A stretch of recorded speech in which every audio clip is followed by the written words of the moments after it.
Hey dolls, welcome back to your Royal BFF, the People's Duchess. Thank you so much for joining me today. Before we get started, hit that like, share, and subscribe so we can get back in the good graces of the YouTube algorithm. Happy Monday and a very special, heartfelt happy birthday to our fave, the People's Prince, Henrold of Montecito, light skin Harry, as he's known around these parts. I am so grateful for this man, and so is Megan. She put up an Instagram post showing her man, a little love, and I thought it was just so cute. And the picture that she used, this picture of him in his military Captain Wales jumper with his hair looking all good and that face card never declining. I mean, Megan is a beauty of our generation. But we need to talk about light-skinned Harry's face card. This is the face card of a man who broke 1,000 hearts when he married Meghan. There are some women in the UK right now, Kingsley Schofield, who are just as obsessed today as they were when he was crowned the most eligible bachelor in Britain. And I think it goes without saying that he's even more beloved than ever. His UK trip last week blew everything out of the water. All eyes were on him. People remembered how much they loved this man. Harry's the type of man that, although grew up in unimaginable wealth and privilege, got the real world essentials from his time in the military, which really defined him. He has spoken passionately about his military service in those formative years as a young man, and it shows. It really does show. You see what's going on in Nepal, you see what's going on in France. People are fed up. The unrest is crazy. And when it's the British monarchy's turn, they'll spare Prince Harry. Even in a timeline where he never met Meghan or married her, they would eat that family and spare Prince Harry. He reflects his mom not just in his appearance, but also in the way he carries himself, the way he composes himself. He has her laugh, her eyes, he has her gait. Definitely picked up that swag, the way he walks, the way he moves from his mom. She walked so he could run. He really embodies the spirit of his mom, and I think that that's really what people have always seen in him and why they have really loved him more than even the Queen. And the Queen was really the last beloved royal like that, as far as the British are concerned. People really love Princess Leonora of Spain. She seems to be an astute young woman. In fact, I came across this article earlier where the people were really praising her for her grit and her determination. She's going to be the first queen in 150 years and only the second queen that Spain has had, which is really cool. But in addition to that, she's currently serving her 3-year term in the military. She speaks a ton of languages, all the regional languages of Spain, plus like Chinese, Arabic. She's 19 years old. That alone is a monumental feat, especially when you work in our neck of the woods and you immediately consider how the Prince of Wales can't even be arsed to learn Welsh. Do not arse him. Don't ask him to arse himself. Oh my God, you guys remember when he learned how to ask for a cup of tea and ran and told his friends in the newspaper so they'd print it? Headlines, Prince of Wales learns how to ask for a cup of tea in Welsh. Duolingo strikes again. Anyway, so Princess Leonor is running circles around the British royals, and her country adores her and her family. Apparently, she's also like a really precise student. She's very mature. I saw her giving a speech pledging herself to her country, and she was wearing this crisp white suit. It was just absolutely beautiful. 18 years old at the time. And I guess the point is, people were in the comments saying that you could take any kid off the street and give them these resources as a princess or a prince, and they would also be all of these things. But I beg to differ. I beg to differ because William is none of these things. William can't even speak Welsh, and he's the Prince of Wales. He can't be arsed to do any of these things. When he was in the Royal Air Force, it was shenanigans. They complained bitterly. And if you go back and read the articles, pre-Meghan, of course, they complained bitterly about his antics, both at the Royal Air Force, because he would use duty as an excuse to get out of his Air Force duties, and then he would use his Air Force duties to get out of royal duties. So he was playing both sides. And I think that that's deep down inside why people have a very severe disdain for him behind closed doors. That is something that people take sacred, and he didn't at all. William had all the resources in the world, and he is a fraction of the man Princess Leonor is at 18, 19, and she's a woman.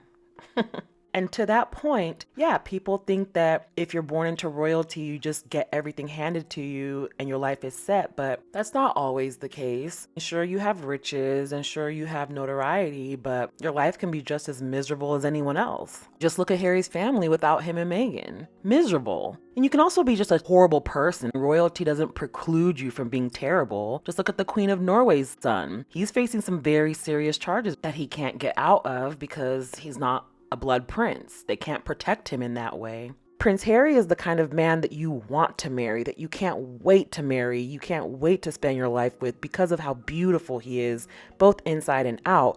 I've often said that Prince Harry is the only man I've ever known to love a woman. And no shade to any man out there. This obviously isn't personal. I don't know all of you, but I say that because I am of the philosophy that you never really know a guy. You never really know a person at all. Caitlyn Jenner is not the only man who woke up after like 30 years of marriage and told his wife that he was a woman and to call him Caitlyn. I knew a girl in college who was married to a guy and they had a baby. And despite the fact that he was so doting and loving of his baby and his family, in fact, he called his son Hero, he didn't feel the same.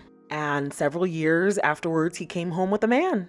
And he just said, I'm going to pack my things. I'm not going to give you any trouble, but I am living a lie and I need to leave this place. This is 2012. They've made up and they're actually really good friends now. So that's great. But yeah, she thought she knew him better than he knew himself. She knew nothing, Jon Snow. That experience early on in my life really informed my opinion of the world and especially of relationships. You just don't know a person. And so I don't mean to be skeptical or anything like that. I just think that it's better off to keep that in the back of your mind. Women get married with this ideology that I know this man better than he knows himself. That's how a lot of women think about their husbands. And it's like, girl, you have no idea. He is John Wayne Gacy on the weekends. But that's neither here nor there. That is neither here nor there. What we're talking about today is Prince Harry, who I believe is really and truly the only man who has ever loved a woman.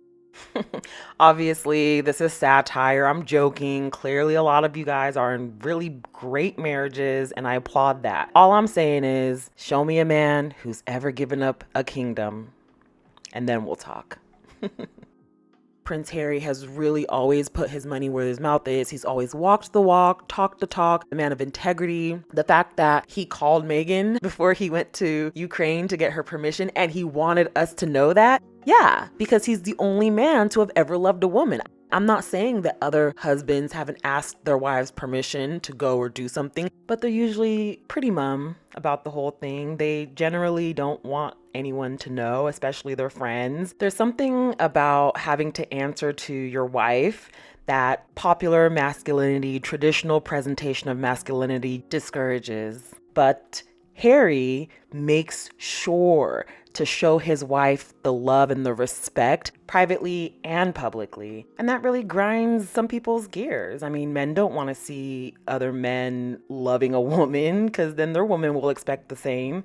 And some women can't even get a call back or a text back from a bum she's been dating for months. The root of all of it is jealousy. We all know that. People do not like to see that, but Harry couldn't care less. The only one that matters to him, and we love that. We love a man who isn't afraid to be called whipped, quote unquote whipped. We love a man who doesn't care about what emotionally unregulated men have to say. It's just not important to him. And why would it be? I mean, they're not doing for him what Meghan does, making his house a home, making his children really well-rounded. Your friends can't do that. So there's no point trying to impress them by putting down your wife or making it seem like she's unimportant. It's really good that Harry doesn't partake in that because look at the people around him's marriage. I mean, look at his father's marriage, look at his brother's marriage, look at the marriages of his uncles and such. These are very loveless, very disturbing marriages. So why would he care about what men like that think of him? They have a partnership. Their marriage is unique and genuine. If something were to happen to him, it would equally happen to her and his children. So it only made a lot of sense that he would ask her first, in addition to asking the British government. And boy, was that trip a really big success. A 1 in a million man, and it's not anything to do with his princely titles.